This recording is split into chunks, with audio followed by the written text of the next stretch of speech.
Episode 49. Geoff, you're alive. You're here. How are you? I'm good. How are you? I'm fantastic, as always. As always, I'm just, you know, doing well in my own world. The world is a little chaotic, but I'm doing well. Doing Yeah, I feel like every week that we come on and do our show, there's something new that's fascinating that's happening. And it's almost like an everyday kind of thing. So, yeah. but that's how the world works. There's always brand new news every day. And today is no exception because we'll be talking about some serious suits against our friends at Google. Mm-hmm. And we'll kind of go through kind of what that means for the rest of us and what that entails. And I think also we'll go through kind of what Twitter and Facebook are now doing as it pertains to the vaccinations. Yeah. We could go through all of that. I think with everything happening in this crazy world, just with everything going on, um, especially with the last year being COVID-19 and everything, how much more dependent people are becoming on social media and just on the web in general. Uh, Work, for life, for everything they're doing. It's kind of accelerated that in to a large degree. Like we've seen people that weren't even on social media a whole lot prior to COVID-19 are on it even more because frankly when the pandemic started, people everybody was home and it became more of the thing to do. And because it was more of the thing to do, it put more emphasis and more pressure on these companies and how much control they have, how much control they should have, everything. And it's a complicated topic for sure. I always like to uh, try to understand both sides of the situation. I have said in the past that it's not easy to balance. Somebody like Jack Dorsey has a tough job because he's trying to the good things Twitter does do, trying to balance that with everybody's criticism, and I'm understanding to that. Jack's actually from St. Louis, and so I know that that job is not easy, and so I try to hear what they have to say and also hear and understand the criticisms that people are now giving these companies, the lawsuits, everything. And it's going to be really interesting to see where things go from here because we're now all on them so much. They are controlling our lives. There's going to have to be some changes. And I think we know there's going to have to be some changes. I think they know there's going to have to be some changes. And I guess the way to jump into it is what do you see happening with each of them, because each company is a little bit different. One of my favorites, probably my favorite, is Twitter, but they all vary from one to another. And you, I mean, you used to work at Google. You're probably the most familiar with Google because you worked there. I probably know the least amount about Google, any of them. But what do you see? Let's talk about the Google thing first. What did I see? Like 40 states doing them, or what's the reason behind it, and what do you see happening? We can maybe start with Google and go from there. Yeah, for sure. So Google is now eyeing a third antitrust lawsuit against them, and it's pretty substantial. These are very similar to the lawsuits that the EU had brought about to Google as well. And really, what it comes down to is that nearly 90% of um, the market dominance in search results and search is Google. And these antitrust lawsuits are saying that Google is basically a gorilla and has done, or their business practices have resulted in other competitors not being able to even play in the same arena. So A lot of these states, like you mentioned, are now signing on to the suit as well. So it's becoming, Google's always sued for something. Always, the EU has always tried to go after them. The United States never really has, and this is the first. Now this is number 3 suit that the U.S. is going after Google with. So they've got definitely some challenges. A lot of people, when I worked at Google, a lot of people didn't realize that, like, Google owns YouTube. Google owns all the home technology, all those AI type of Nest, they own a fair amount of various different companies that you don't really normally would think about. And the US is saying that, the government is saying that they're getting too large and it's time to break them up. And, we mentioned last week about Facebook, and now, we said last week, interestingly enough, that Facebook was an easy one to go after first. That was going to be the first brick out of pulling apart the big tech. And now sure as shit, Google's next. And they're facing the antitrust lawsuits as well. So But go ahead. yeah, but okay. So breaking them up, like, what does that mean? What does that mean, breaking up? I don't. Yeah, so Google owns many, many different platforms and many different technologies.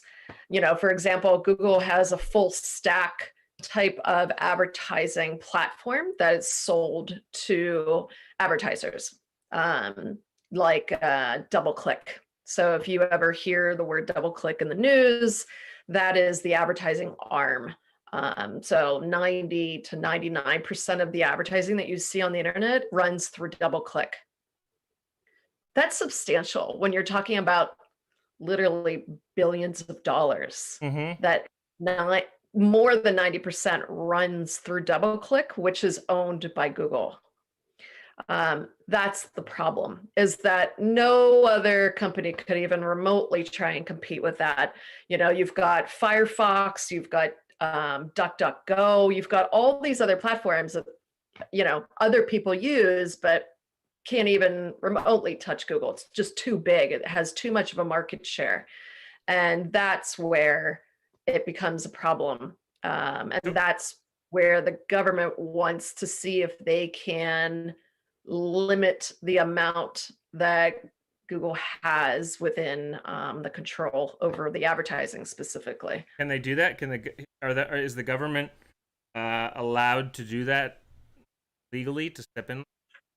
I mean, it's the first of its kind. I mean, they're doing it with Facebook. I think it's no longer a threat. They've been threatening the big tech that, hey, you guys are getting too big, and the big tech could care less. But I think 2021 is going to be the reckoning for big tech. I think we're going to start to see pieces of the companies being sold off to make them smaller.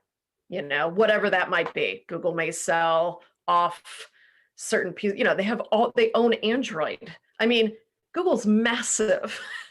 Yeah. I mean, we don't realize how massive they are, but it's a giant. And we will see Facebook and Google being forced to basically give up and sell off pieces of their company, because they own too much, Okay. And that's where monopoly, is illegal in this country. I think it's also easy to assume that the tech companies are totally, like, opposed, that it's like this war and that they're totally opposed to it. Like, they might not be totally opposed to it either. Like, if there was some offer like that they could make money or selling it off, so, like, they might be more for some parts of this than people think necessarily, right? Like, no. Are there any perks for them in it? No, not at all. This is detrimental. You're saying they're totally opposed to anything they would get out of this. 100%.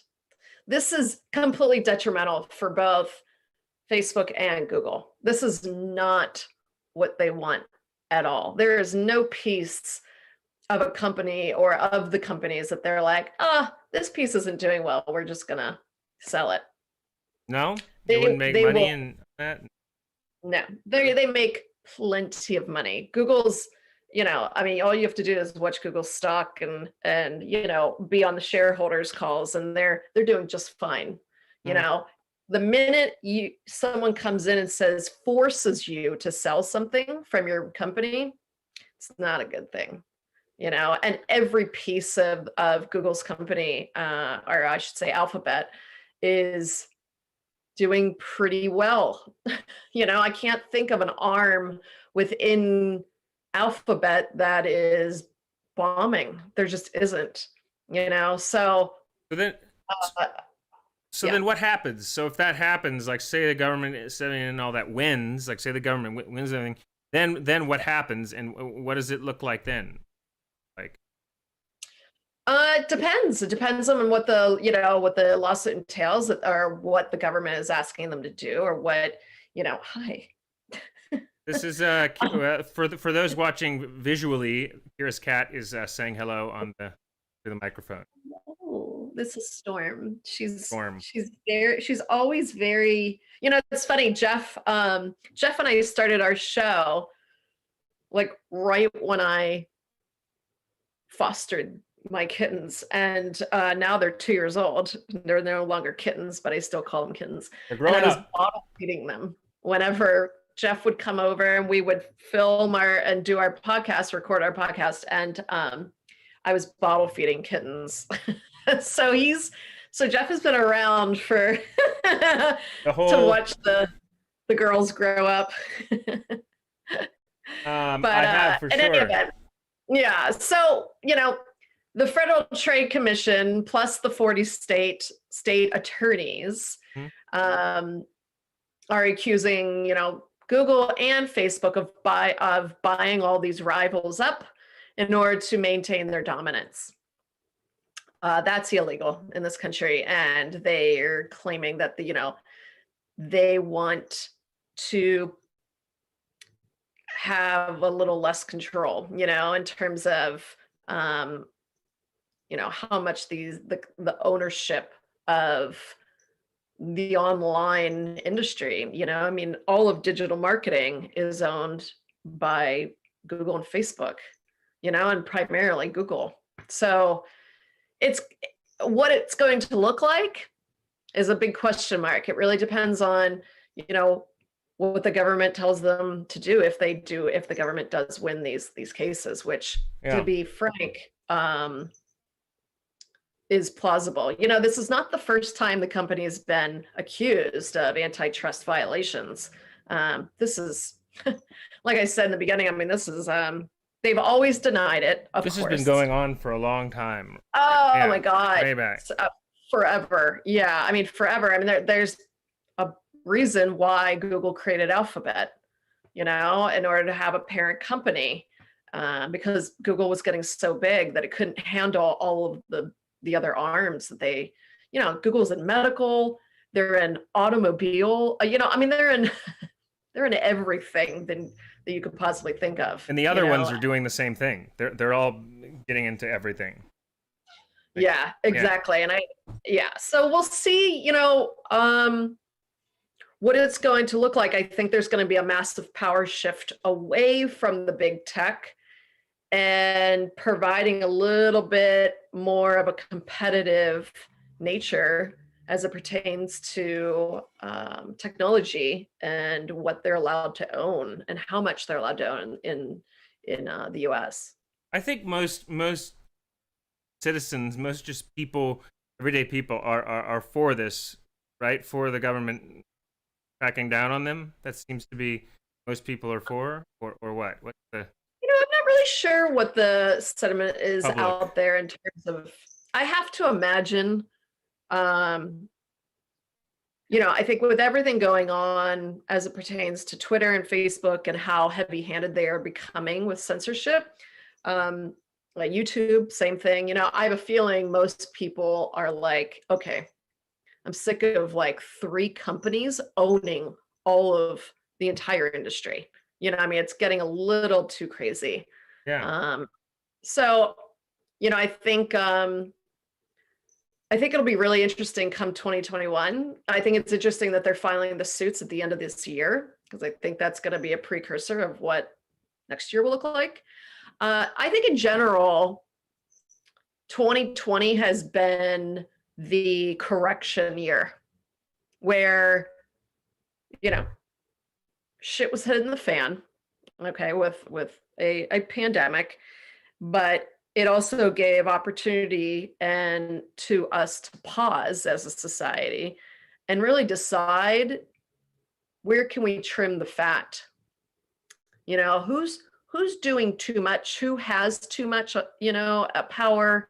And I think next year is going to be the restart button.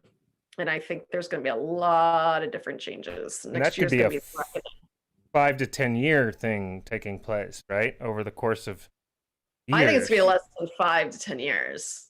But I mean, I think society, it's going to, as far as what they are today compared to the future, is going to take some time, right? Like to all play out. I don't know. I mean, to be honest, the internet moves really quick. There's this is not like an auto. Okay, what are you doing? um, this isn't like the automotive industry where we're going from, Model T to, autonomous driving or autonomous vehicles. Of course, that's going to take decades upon decades. But, online can move very quick, and so can the U.S. government, and so can these lawsuits. So I actually think we're going to start to see some very big changes, like in the next year. Okay. I'd say 1 to 3 years. Okay, and so say, okay, so that's going to happen. Say I'm, Geoff, and I live in Missouri, and I'm seeing this happening, but I know Google. I use Google to Google things, and I have my Facebook account, and I have a Twitter account and Instagram. Do you see this affecting just the average person living somewhere? Like, if I'm wondering what kind of changes this could be, how is it going to affect my relationship with the web and social media? You might not know, but I'm curious, like, having worked at Google, like, what's your perspective, just how it's going to hit just somebody because I think people, like, I posted the article this morning about Google and like 40 states suing and everything, but I think people see that and they're like, okay, well, great, like it's cracking down on big companies, but I think people wonder, how is this going to affect me, what I do with Google? Like, am I going to notice? Am I not going to notice? Like, do you have any thoughts on that? Because I honestly sit here and I see it myself, and I have no idea what that's going to do. I'm not like tech savvy enough to know. How is like that going to affect the average? I think people want to know how it's going to affect them, just their like day-to-day Google and social media. Yeah, I think it'll go back to, it's interesting. When I was in middle school, I think I was in, sixth grade maybe, when the internet came out. And it was like the World Wide Web. And we were one of the first families to get it because my father's a reporter. And I remember, turning in a book report, and my bibliography said the World Wide Web as one of my resources. And I remember my teacher asking me, like, what is this? So it's and that's when the Alta Vista days, and you had Excite.com and Ask Jeeves, and you had all these various different search engines. And now we have one. We literally have one. I think we're going to start to go backwards in terms of having an array of search engines. Yes, there's you've got Firefox, and you've got there was like, but back in the DuckDuckGo, and I mean, back in the day, these are like, you can't even use them. They don't produce any search results that could even touch Google. And that's Firefox and DuckDuckGo and those, right? They don't even touch Google. But in the beginning, when there was Yahoo had a search engine, remember like Web Crawler? There's like Web Crawler. Yes. Yeah. See, and what were the other ones? Well, AOL, AOL had one. and here's God, the what is thing. AOL doing? It's all very interesting when you look at, I remember going into clients to sell, digital advertising, and I would show them it's anyone that's in digital advertising will laugh at this because we've all put it in our presentations, but it was a presentation showing all of these partners and it was like all the logos. And there's like millions of them. And it was so obnoxious for these poor agency people that would sit there through our presentations with us showing like, look how many partners there are. Now, it's all consolidated. AOL was bought. I mean, there's all these tinier fractions or factions of the industry that have all been bought up by the bigger tech. And that is what the biggest problem is. Like Microsoft 2 decades ago had their antitrust case, against them. And that was the last time we've seen such a massive antitrust case against big tech. And that was like 2 decades ago. So, and the states began doing research into this search investigation of what Google's doing last year. So it's not like it's been that long. They did the research and they filed the suit, and here it like a year later. I mean, it's that quick that they're able to turn around these suits. And I don't, Google's not going to, I guarantee you, they're not concerned at Google because Google has hubris. They're not concerned. Yeah. Yeah. Their lawyers are, it's always the joke of the industry of Google's contracts. They don't allow redlining at all. So when you get a contract, if you're like an app creator or whoever, they don't allow, and they don't allow one red line. Yeah. You either sign this or you're not going to be part of Google. Yeah. So, I think it's just, their lawyers are really buttoned up there. I don't think they're intimidated. As it pertains to the average consumer out there, you're going to start to see a lot more flexibility and choice. You get to choose now who you want to use. Yeah. Whereas today you get to choose, but your results are like 0 compared to 1 billion, depending on who you go with. So what you're saying is there will be more division where you'll be able to choose more instead of everything being Google. And there might be more search engines, more people will be able to get involved in that business. I looked up some other ones, like you remember like Excite, and Linksys.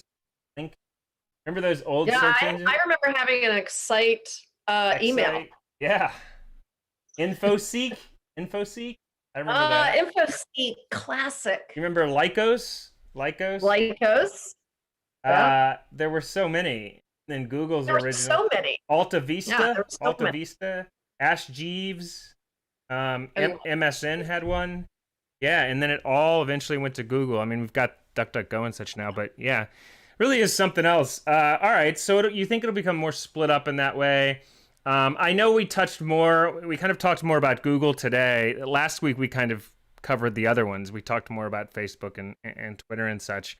But in the last, 10 minutes or so, I thought we should shift gears a bit into talking about everything that's happening now with coronavirus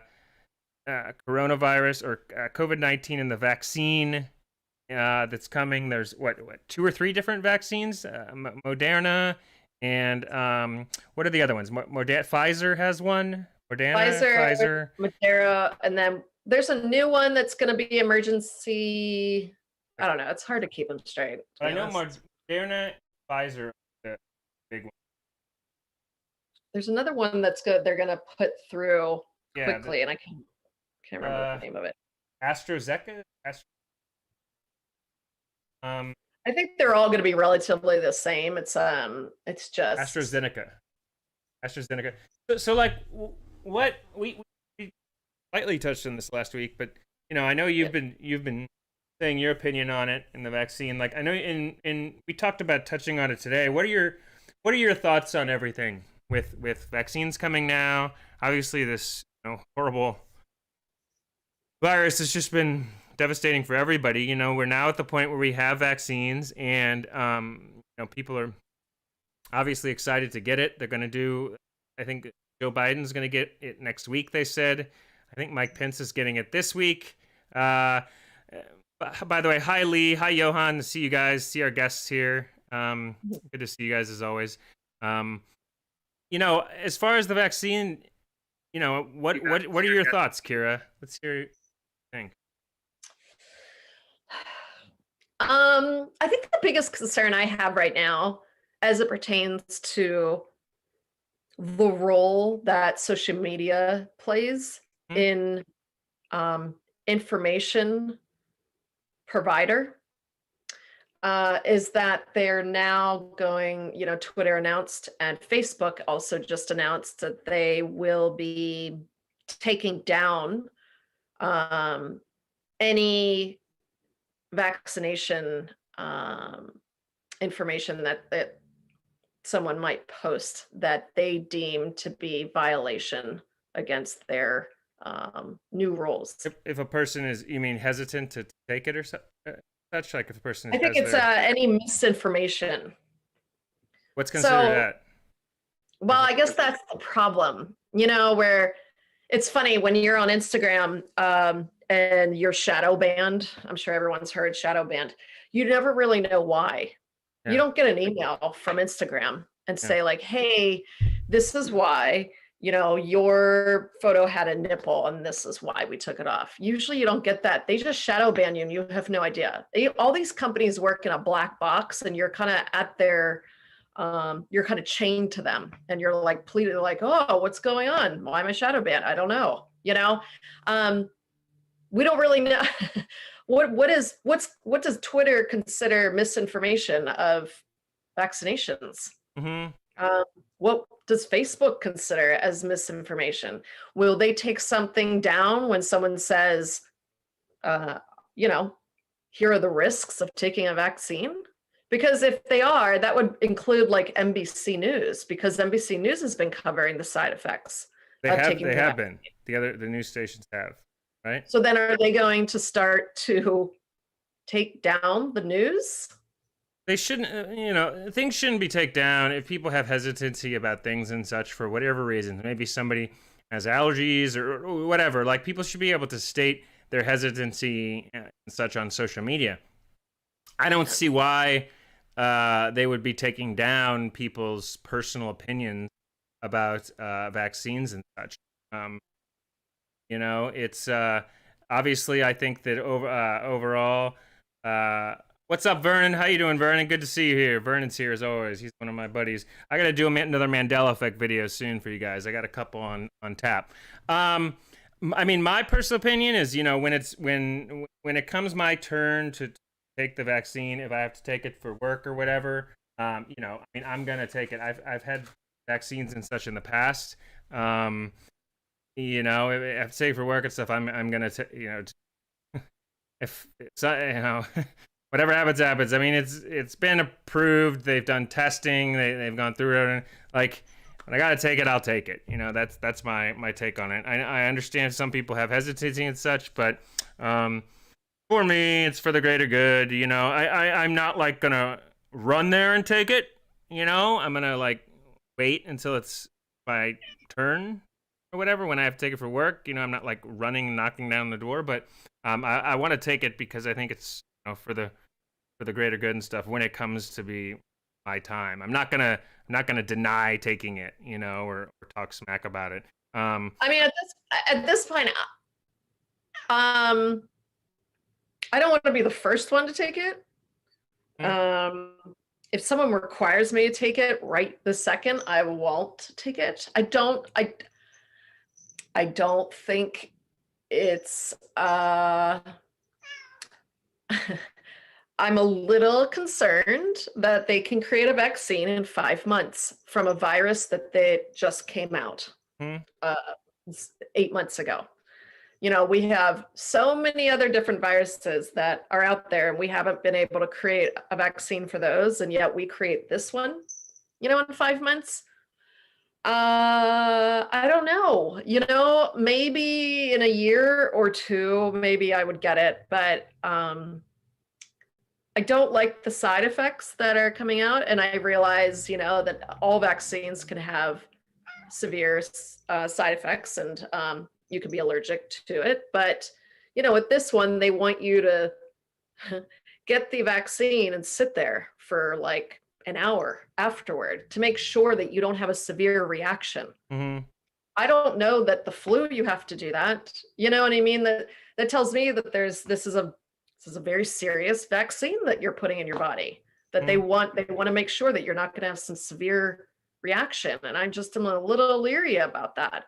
I saw a post that said all it is it sends instructions to your immune system, and your immune system learns how to fight off the virus, and then it exits the body. That's how the vaccine works. Yeah, I mean, I'm sure that's great. What my problem is the medical science field is not a proven science. Yeah. So what that means is, and any doctor will tell you, that you should always ask questions, constantly ask questions. In the science world, that's what science is built upon, is asking questions. So someone going blindly to their doctor and getting the vaccine just because, and then says, well, I'm doing it based on science. Okay, but science is based on the premise of asking questions. You're constantly testing and constantly asking questions. And in the medical field, we don't know how vaccines react to certain people or why. We don't know what causes autism. We don't know a lot of things. We don't know if you take a vaccine and you're going to have a severe reaction based upon your own genetic code. And to me, that's a heavy risk to take. And yes, I fully understand that COVID is a horrible virus, and people are dying daily from it. But I don't know. I'm a little leery about a vaccine that comes out in 5 months. I think it's fair to be. I think I think it's fair for people to be. I don't think that someone has some hesitancy or whatever. I think that that's their opinion, and people have a right to their opinion, and that's it's nobody's job to make you be one way or the other. Right. I mean, that's kind of my take on it. I feel like it's it's been through testing. I mean, obviously, I saw Bill Gates was on CNN the other day, and he was talking quite positively about it. So have Dr. Fauci, and various other people. I mean, I understand there's risks, but I get why also people want to take it, because obviously a lot of people that won't have necessarily any side effects as well. It'll be a full gamut, but we don't know long term. I think is your point. You don't know what the long term could be in only 5 months. I guess that's your point. But if Vernon says he has a short video we should watch, we'll feel free to post it on in the comments, Vernon. We'll check it out. But yeah, I think it's going to be interesting to see how things go as they roll these out. They're already vaccinating people in the USA. Now they're going to do Joe Biden next week. As I said, Mike Pence Friday, and what more can you really say? Well, I think Kamala's going to do it live on TV. Yep, they're all going to do it live. I think. Presidents, the past Obama. Presidents will get it. Sir Ian McClellan said he just got it. Yeah. Oh, really? Yeah. So because it's full force, there's a little bit of a gap between supply demand, the chain is getting a little screwed up, Yep. is the latest I heard or read today, that the states were thinking they were getting X amount and they're actually getting like a significant less. And there seems to be a disconnect between the federal government and the states. Who's surprised? Um, so that's going to be interesting because I think the states were thinking that there was going to be a lot more vaccinations sent to them.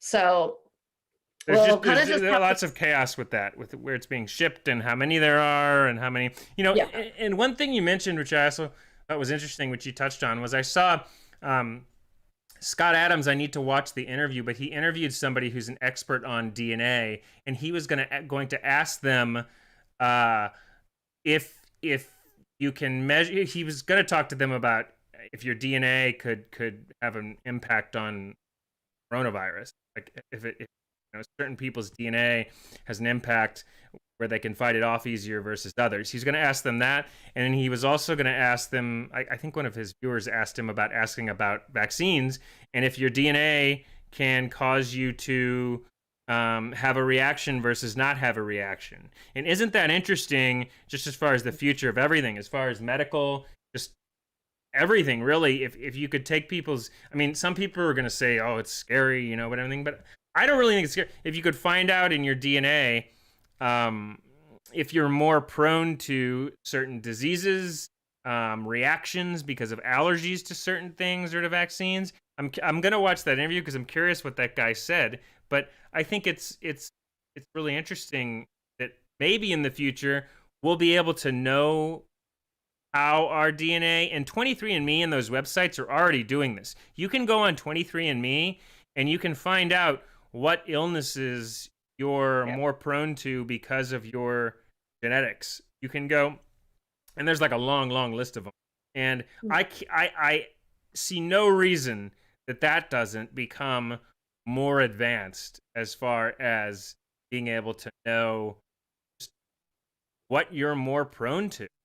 Like, I think the medical world, that's going to become, it sounds scary now, but I think that's really, people are going to know in the future what they're more prone to versus not. And I think I think it's important. Yeah. I think there's, to your point, you can download your DNA, your chromosomes, and where, what proteins lie on what, what code.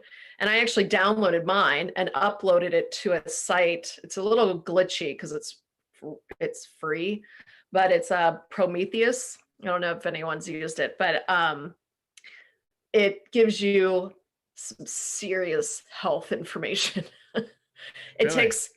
takes a couple hours for you to get the results, and it's really hard to read the results because it's, like I said, it's not very the interface is not very friendly, but it definitely tells you every single thing that you are prone to and the percentage. And we're talking like all kinds of disorders.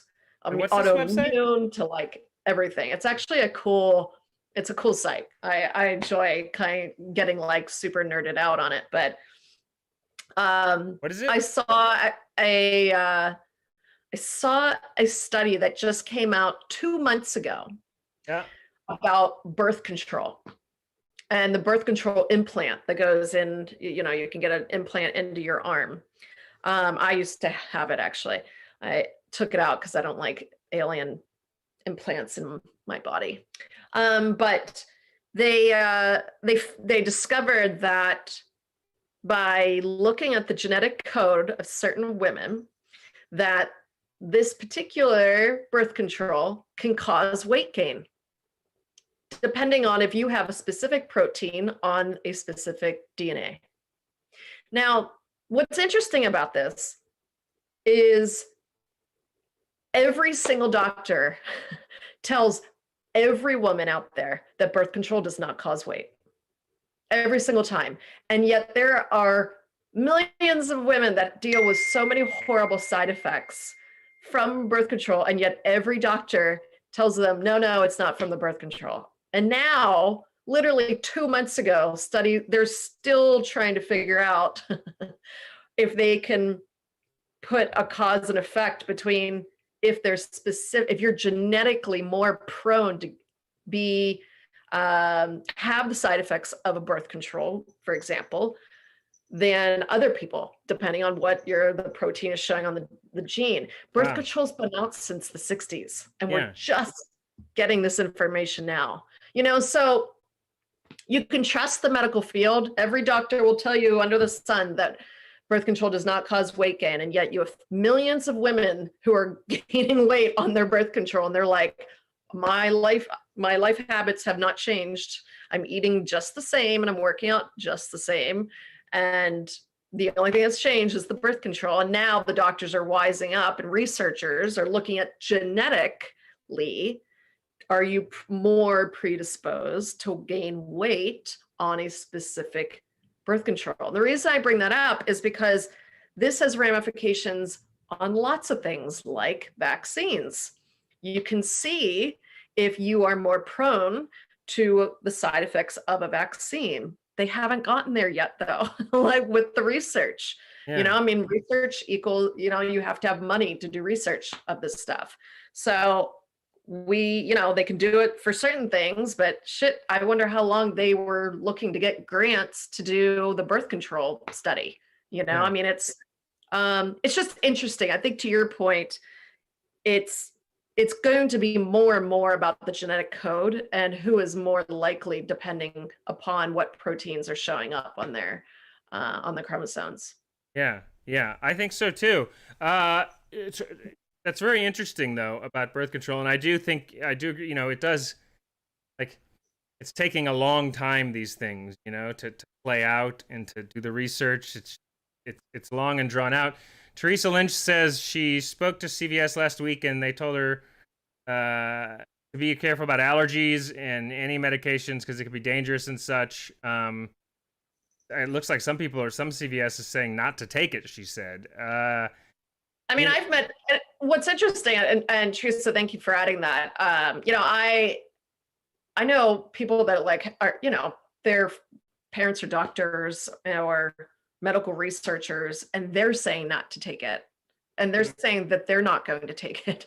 So and then you've got the other side that says all these top doctors, Dr. Fauci and et cetera, that are saying it's fine, take it. Yeah. And I think that's where it comes down to, you cannot judge someone who makes their own personal decisions on what to do with their own body, because you will have the exact same amount of medical doctors saying one thing and the exact same amount of medical doctors saying just the opposite. Yeah. And it's not up to me, Geoff, anyone in the world to tell anyone what to do with their own bodies, because that body is yours and you get to decide. The problem is the other side, that they will say that it impacts them if you don't get it. That's always the argument on it. I think that's a flawed argument, and I will argue that till the day I die, because I think it's you cannot be forcing people to take vaccinations then and be pro-choice. That's the definition of hypocrisy. So you either, you know what I mean? You can't say it's a woman's right to choose, but you don't have the right to choose if you want a vaccine. Nope, hypocrisy. So and I know people who are pro-life, anti-vaccination, and it's like people all over the place on that. That are some people. Yeah, it's the human, our whole experience and how people have their opinions and form their opinions, and there's a lot of certainly hypocrisy and such just in general. And I think to Teresa's point, not to interrupt you, but to Teresa's point, she mentions that you don't want to take it if there's underlying medical conditions. There are people that don't know that they have a medical condition. You could be a very healthy individual and you get a vaccine or you get something and it then causes this medical condition you didn't even know you had. And I'm not saying don't get the vaccine. It's just, I think it's more about gaining all the information you can and making the best decision for yourself. For yourself. Yeah, Yeah. I agree. I agree. When it's my time and if I take it for work and such, I will take it. But I understand people who have allergies concerns and have just other concerns. It has only been 6 months, whatever, 8 months. So I understand that too, and I feel like social media and such should let people say and believe what they believe without being shut down and such thing. I mean, just in general, I think that's the biggest thing in all of this. And so yeah, I this was great. This was a great discussion today. We see, boy, everybody's, Vernon's talking about, he says Dr. Fauci. He's seen Dr. Fauci say the whole thing is, and there's let's see, there's no COVID, just a flu that has 98% rate people getting well. Oh, No different than sorry. any flu. Well, it's definitely more serious than the flu by far. We all know that. Hi, Marcy. Marcy Chen's here too. But yeah, this was a great discussion, and I enjoyed it. Episode 49. We did talked about tech companies, talked a little about vaccines. Are you game to go? Next week would be Christmas Eve, so that's probably not ideal. And I'm going to be out of town visiting family in St. Louis. I am actually going out of the country. I'm taking an international flight. You are? I'm going to the Virgin Islands. Wow. They are accepting Americans if you take a COVID test. So I'm taking a COVID test on Saturday, and I leave Wednesday next week. And is it just you? No. It's myself and then my family. And so my brother and his wife and his kids. So it's going to be a family trip that we planned this months ago. So that's so great. We'll see. It'll be interesting. Yeah. So we were, as Americans, allowed to go into the Virgin Islands. So we will be spending Christmas in 80-degree weather. And you said you leave when? When do you leave? I leave next Wednesday. Oh, so that's okay. So that's Christmas Eve. And how long when are you back? I'm gone a week, so I'll be back on the 30th. Okay. Let's plan on the 31st if that works for you. I just realized my cat just slapped my face and now I'm bleeding. Oh wow! So we better go. Anyone that has cats knows the fun. Storm is an awesome cat. But we'll call it a wrap. Kira's got her cat got aggressive yes. there. But thank you guys. We will see you in 2 weeks. Thank you everybody who was here. Lee, Vernon, Teresa, everybody else. Saw you guys. Marcy, we will see you in 2 weeks here at Geoff and Kira Live. We're going to keep developing the show. We want to keep growing the show. I'm going to give some more Mandela Effect videos soon for you guys. In the meantime, on the channel, I promise the channel is coming along more soon. I keep saying that, I know, but I promise it will. I promise. But here, Geoff and Kira Live, we're the future, and the future is Geoff and Kira Live, episode 49. Thanks, Kira.